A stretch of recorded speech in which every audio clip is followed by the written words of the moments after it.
नमस्कार दोस्तों, एनएस ज्योतिष में आपका फिर से स्वागत है। आज हम बात करेंगे मिथुन लग्न यानी कि जेमिनी एसेंडेंट का सितंबर 2025 आपके लिए कैसा रहेगा, ये हम लोग जानेंगे। अगर आपने मिथुन लग्न का अगस्त 2025 का मासिक फलादेश एवं उपाय नहीं देखा है तो ऊपर दिए हुए आई बटन पर क्लिक करें। देखिए, ये वाला जो भाव होता है, इस भाव को लग्न भाव कहते हैं। इस भाव पे अगर 3 नंबर लिखा हुआ है तो ये मिथुन लग्न वाले जातकों की पत्रिका है। आइए देखते हैं शुरुआती तौर पे कौन कौन से ग्रह आपके किस किस भाव में बैठे हुए हैं। तो गुरुदेव आपके लग्न पे बैठे हुए हैं, शुक्र आपके दूसरे भाव में बैठे हुए हैं, केतु सूर्य और बुध आपके तीसरे भाव में बैठे हुए हैं, मंगल आपके चौथे भाव में बैठे हुए हैं, चंद्रमा आपके सातवें भाव में बैठे हुए हैं, राहु आपके नौवें भाव में बैठे हुए हैं, शनिदेव आपके दशम भाव में बैठे हुए हैं। अब अगर हम लोग लग्न देखें तो देखिए, लग्न पे आपके गुरुदेव विराजमान हो गए 14 मई से। तो 14 मई से आपको ज्ञान की प्राप्ति निश्चित तौर पर हो रही होगी और आपके वेट बढ़ने की संभावनाएं बन रही हैं। तो वेट पे कंट्रोल करें। आपके लग्न के स्वामी आपके तीसरे भाव में विराजमान है 30 अगस्त से लेकर के 14 सितंबर तक। तो 30 अगस्त से 14 सितंबर तक आप आपके धैर्य से स्वयं की प्रगति करेंगे और अगर आप मेहनत कर रहे हैं तो आपका भाग्य भी आपका निश्चित तौर पर साथ देगा। और जब आपके लग्न के स्वामी आपके चौथे भाव में 15 सितंबर से विराजमान हो रहे हैं तो यहाँ पे देखिए 15 सितंबर से ना आपके माता को लेकर के आपका फोकस बढ़ेगा, घर वाहन को लेकर के आपका फोकस रहेगा और यहाँ पे देखिए सुख के प्रति भी आपका इंक्लिनेशन बढ़ेगा। दूसरे भाव में आपके शुक्र विराजमान है और आपके दूसरे भाव के स्वामी जो कि चंद्रमा है आपके सातवें भाव में 1, 2, 3, 29, 30 और 31 तारीख को विराजमान है। देखिए, दूसरा भाव जो होता है वो होता है आपके वाणी कुटुंब कोष का होता है। शुक्र जो आपके दूसरे भाव में विराजमान हो गए, शुक्र आपके 5वें भाव के स्वामी हैं और आपके 12वें भाव के स्वामी हैं जो कि दूसरे भाव में विराजमान हो गए। तो जो भी लोग विदेश संबंधित काम करते हैं, जैसे कि इंपोर्ट एक्सपोर्ट हो गया, फॉरेन ट्रेड हो गया या फॉरेन से प्रोजेक्ट्स उठा के काम कर रहे हैं, यहाँ पे देखिए उनके काम से उनके लाभ के योग बन रहे हैं। पर जो लोग विदेश संबंधित काम नहीं कर रहे हैं, यहाँ पे अनवांटेड कुछ ना कुछ खर्चे निकलेंगे जिसके कारण कुछ ना कुछ सेविंग्स में से पैसे निकलेंगे। और अगर आपके बड़े बच्चे हैं और कमाने वाले हैं तो यहाँ पे देखिए आपके बड़े बच्चों द्वारा लाभ के योग बन रहे हैं। तीसरे भाव में आपके केतु विराजमान है, सूर्य विराजमान है, बुध विराजमान है और शुक्र 15 सितंबर को विराजमान होंगे। देखिए, तीसरा भाव जो होता है वो होता है आपके स्वयं के पराक्रम, धैर्य, छोटे भाई बहन, पड़ोसी, डेली के प्रवास का होता है। तीसरे भाव में आपके केतु विराजमान हो गए 29 मई से। तो 29 मई से देखिए यहाँ पे आप आपके काम को साम दाम दंड भेद किसी भी तरीके से करेंगे और सूर्य भी आपके तीसरे भाव में विराजमान हो गए 17 अगस्त से लेकर के 16 सितंबर तक। तो 17 अगस्त से 16 सितंबर तक यहाँ पे देखिए आपका पराक्रम अच्छा रहने वाला है और आपके छोटे भाई बहन के साथ आपके संबंध में भी आपको मजबूती देखने मिलेगा। हालांकि यहाँ पे देखिए आपके छोटे भाई बहन को थोड़ा आपको प्रेडिक्ट करना बीच बीच में मुश्किल जाएगा, वे बोलेंगे कुछ करेंगे कुछ, पर यहाँ पे संबंध में आपका आपके छोटे भाई बहन के साथ मजबूती आपको देखने मिलेगा। और 14 सितंबर तक आपकी माता द्वारा आपको धैर्य की प्राप्ति होगी, आपकी माता से आपको हिम्मत भी मिलने वाला है। देखिए, यहाँ पे आपका पराक्रम तो अच्छा रहेगा पर यहाँ पे आपके छोटे भाई बहन हो गए, पड़ोसी हो गए, उनका पराक्रम भी अच्छा रहेगा। चौथे भाव में आपके मंगल विराजमान है, सूर्य 17 सितंबर को विराजमान होंगे और बुध 15 सितंबर को विराजमान होंगे और शनिदेव की दृष्टि पड़ रही है। देखिए, चौथा भाव जो होता है वो होता है आपके सुख, घर, वाहन, माता का होता है। देखिए, माता को लेकर के आपका फोकस बढ़ेगा, जैसा कि मैंने आपको बताया 15 सितंबर से, पर माता से छोटे मोटे मनमुटाव हो सकते हैं, मनमुटाव से बचिएगा। और यहाँ पे देखिए मंगल भी आपके चौथे भाव में विराजमान हो गए 28 जुलाई से 12 सितंबर तक। तो 28 जुलाई से 12 सितंबर तक माता को क्रोध ज्यादा आएगा। देखिए, यहाँ पे क्रोध माता को बढ़ेगा तो यहाँ पे देखिए विवाद को अवॉइड करना है, किसी भी किस्म के विवाद में नहीं पड़ना है। और सूर्य बुध दोनों की युति भी आपके चौथे भाव में हो रही है तो यहाँ पे बुध आदित्य योग का भी आपके चौथे भाव में निर्माण हो रहा है 17 अगस्त से। देखिए, जो भी लोग घर वाहन से संबंधित काम कर रहे हैं, ट्रांसपोर्ट रियल एस्टेट से संबंधित काम कर रहे हैं, जैसे कि नई पुरानी गाड़ी खरीदना बेचना, car detailing, car accessories, property खरीदवाना बेचवाना, यहाँ पे उनके काम में उनको थोड़ा बहुत उतार चढ़ाव जो देखने मिल रहा था ना 29 मार्च से, उसमें उनको सुधार देखने के लिए 15 सितंबर से मिलेगा। देखिए, जो भी लोग यहाँ पे घर वाहन से संबंधित काम कर रहे हैं, ट्रांसपोर्ट रियल एस्टेट से संबंधित काम कर रहे हैं, काम में थोड़ी बहुत उतार चढ़ाव उनको देखने मिलेंगी पर काम से उनके लाभ के योग तो बन रहे हैं। 5वें भाव में आपके मंगल विराजमान हो रहे हैं 13 सितंबर को और गुरुदेव की दृष्टि पड़ रही है और आपके 5वें भाव के स्वामी जो कि शुक्र हैं आपके दूसरे भाव में विराजमान है। देखिए, 5वां भाव जो होता है वो होता है आपके संतति, प्रेम, पढ़ाई, साधना का होता है। गुरुदेव की दृष्टि आपके 5वें भाव में पड़ रही है 14 मई से। तो यहाँ पे आपके बच्चे हो गए या फिर आपके प्रेमी या प्रेमिका हो गए, उनके साथ आपके संबंध में आपको मजबूती देखने मिल रहा होगा। जो स्टूडेंट्स है पढ़ाई को लेकर के भी उनको पॉजिटिव रिजल्ट देखने मिल रहा होगा। पर 13 सितंबर से ना यहाँ पे देखिए मंगल जब विराजमान होंगे तो देखिए पढ़ाई को लेकर के आप मेहनती रहेंगे। पर जहां भी आप एजुकेशनल इंस्टीट्यूट में पढ़ने जा रहे हैं, जैसे कि कोचिंग इंस्टीट्यूट हो गया, ट्रेनिंग इंस्टीट्यूट हो गया, ट्यूशंस हो गया, वहां पे अगर छोटे मोटे विवाद कहीं हो रहे हैं तो विवाद को अवॉइड करने का प्रयास कीजिएगा। और जो भी स्टूडेंट स्कॉलरशिप का प्रयास कर रहे हैं यहाँ पे उनके लिए फेवरेबल समय 13 सितंबर से बन रहा है।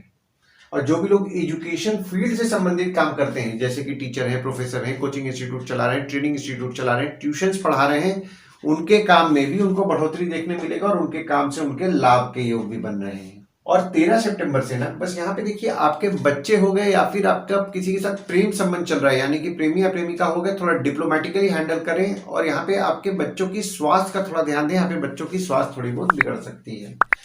6वें भाव में आपके कोई ग्रह नहीं हो, ना ही किसी ग्रह की दृष्टि पड़ रही है और आपके 6वें भाव के स्वामी आपके 4थे भाव में विराजमान है। देखिए 6वां भाव जो होता है वो होता है आपके रोग ऋण शत्रु मामा मौसी का होता है। देखिए 6वें भाव के स्वामी जब आपके 4थे भाव में विराजमान रहेंगे ना 28 जुलाई से 12 सितंबर तक, तो 28 जुलाई से 12 सितंबर तक यहाँ पे माता की स्वास्थ्य का आपको ध्यान देना है। माता की स्वास्थ्य थोड़ी बहुत बिगड़ सकती है और माता से छोटे मोटे विवाद भी हो सकते हैं, तो किसी भी किस्म के विवाद को अवॉइड करें। 7वें भाव में आपके चंद्रमा विराजमान है, शनिदेव की दृष्टि पड़ रही है, गुरुदेव की दृष्टि पड़ रही है और मंगल की दृष्टि पड़ रही है और गुरुदेव की दृष्टि गुरुदेव के घर में पड़ रही है। देखिए 7वां भाव जो होता है वो होता है आपके स्पाउस भागीदार का होता है। 7वें भाव में आपके शनिदेव की दृष्टि पड़ रही है और गुरुदेव की दृष्टि पड़ रही है, तो यहाँ पे आपके स्पाउस या भागीदार के साथ आपके संबंध में आपको मिला जुला फल मिलेगा। और मंगल की दृष्टि भी आपके 7वें भाव में पड़ रही है 12 सितंबर तक। तो 12 सितंबर तक यहाँ पे देखिए आपके स्पाउस या भागीदार को जो क्रोध ज्यादा आ रहा था उसमें तो आपको 13 सितंबर से सुधार देखने मिलेगा। पर यहाँ पे एक चीज और भी आपको ध्यान देना है, छोटे मोटे अगर मनमुटाव हो रहे हैं तो मनमुटाव से बचिएगा। हालांकि देखिए यहाँ पे मनमुटाव होंगे तो भी आप अपने रिश्ते को सुधारेंगे और रिश्तों में मजबूती लाएंगे, पर कोशिश कीजिए मनमुटाव नहीं होने देने का और मनमुटाव से बचें।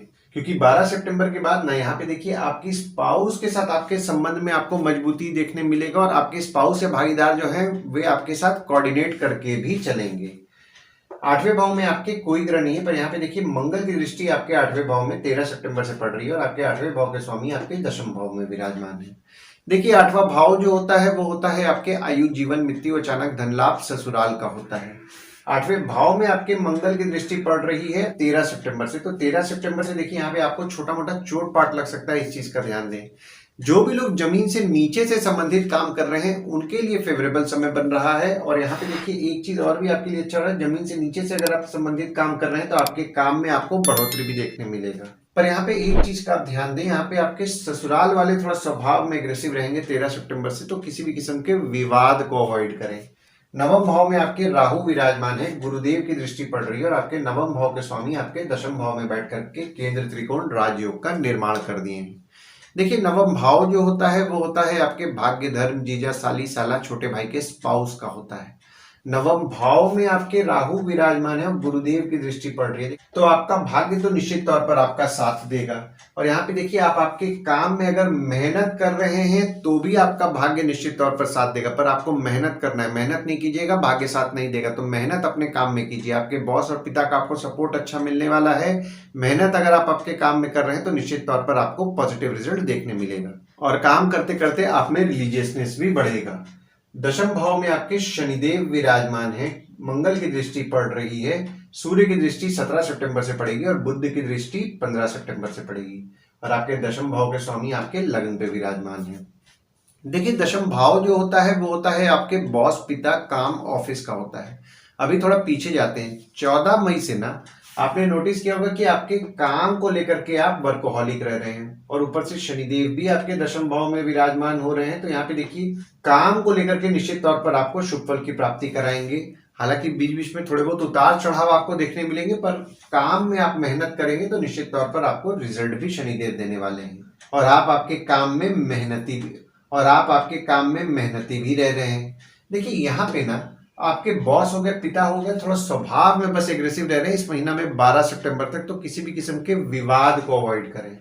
और सूर्य 17 सितंबर को जब आपके दशम भाव में दृष्टि डालेंगे तो यहाँ पे देखिए, अगर आप कोई सरकारी काम का बहुत दिन से प्रयास कर रहे हैं ना, तो आपके लिए फेवरेबल समय बन रहा है और आप आपके काम को लेकर के समझदारी और बुद्धिमानी से अपने काम को निर्णय भी लेंगे।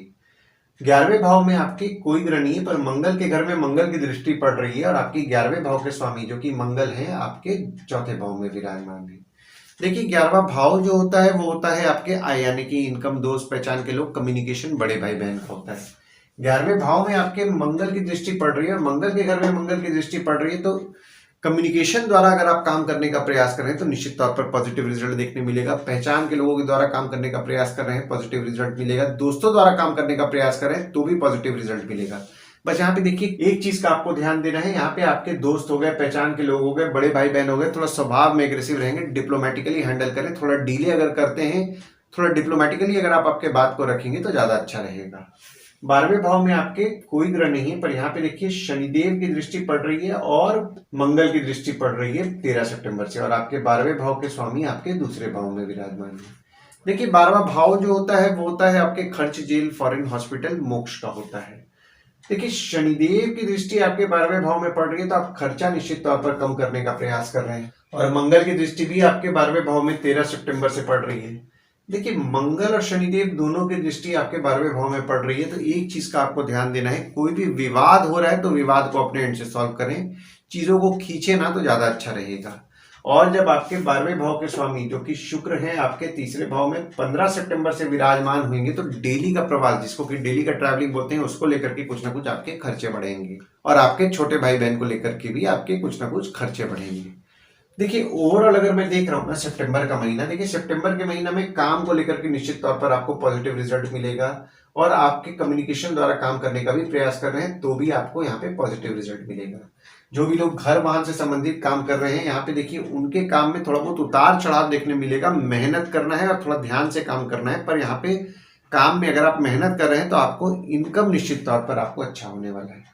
आइए दोस्तों, अब हम लोग ये समझने का प्रयास करते हैं कि सितंबर के महीना में गुड डेट्स, बैड डेट्स और रेमेडीज क्या होंगी आपके लिए। तो गुड डेट्स वो डेट्स हो जाते हैं जिस दिन अगर आप कोई नया काम शुरू करना चाह रहे हैं, कोई कंपनी में आपके एग्रीमेंट हो रहा है, कोई कंपनी में आपकी ज्वाइनिंग हो रहा है, या फिर अगर आप कहीं बाहर जाने का प्लान कर रहे हैं या कोई भी अच्छा काम करना चाह रहे हैं, तो इस डेट्स को आप कंसिडर कर सकते हैं। तो डेट्स हो जाते हैं 6 तारीख, 24 से 26 तारीख।